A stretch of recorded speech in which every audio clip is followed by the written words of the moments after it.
आमाच्या विशेष बुलेटिनमध्ये आपलं स्वागत आहे. पाहूया विशेष बातमी. जिल्हा परिषद आणि पंचायत समिती निवडणुकांसाठीच्या नियमांमध्ये राज्याच्या ग्रामविकास विभागाने महत्त्वाचा बदल केला आहे. यापुढे ईव्हीएमवर उमेदवारांचा क्रम प्रथम राष्ट्रीय पक्ष, त्यानंतर प्रादेशिक राज्यस्तरीय पक्ष आणि शेवटी अपक्ष उमेदवार असा असेल. याच क्रमाने उमेदवारांची यादीही प्रसिद्ध केली जाणार आहे. याबाबतचा शासन निर्णय GR ग्रामविकास विभागाने जारी केला आहे. याआधी उमेदवारांचा क्रम आडनावाच्या मराठी वर्णानुक्रमानुसार ठरवला जात होता. त्यामुळे अनेकदा राष्ट्रीय व राज्यस्तरीय पक्षांचे उमेदवार यादीत खाली येत.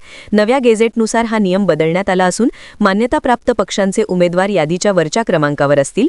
15 डिसेंबर 2025 रोजी जारी करण्यात आलेल्या अधिसूचनेनुसार निवडणूक चिन्ह वाटपानंतर उमेदवारांची यादी 4 प्रवर्गांमध्ये प्रसिद्ध करणे बंधनकारक करण्यात आले आहे. यात मान्यताप्राप्त राष्ट्रीय व राज्यस्तरीय पक्ष, इतर राज्यांतील मान्यताप्राप्त पक्ष, नोंदणीकृत पण अमान्यताप्राप्त पक्ष आणि अपक्ष उमेदवारांचा समावेश असेल. प्रत्येक प्रवर्गातील उमेदवारांची नावे मराठी वर्णानुक्रमानुसार देण्यात येणार असून आडनाव, नाव आणि पत्ता या क्रमाने माहिती दिली जाईल. तसेच नमुना क्रमांक 3 मध्ये बदल करून सर्व प्रवर्गांसाठी सलग अनुक्रमांक ठेवण्याचे निर्देश देण्यात आले आहेत. या नियम बदलामुळे निवडणूक प्रक्रिया अधिक शिस्तबद्ध आणि पारदर्शक होणार असून आगामी पंचायत समिती आणि जिल्हा परिषद निवडणुकांवर त्याचा थेट परिणाम दिसून येणार आहे. आमा चॅनलला लाईक करा, बातमीला शेअर करा, सबस्क्राईब फॉलो करायला विसरू नका.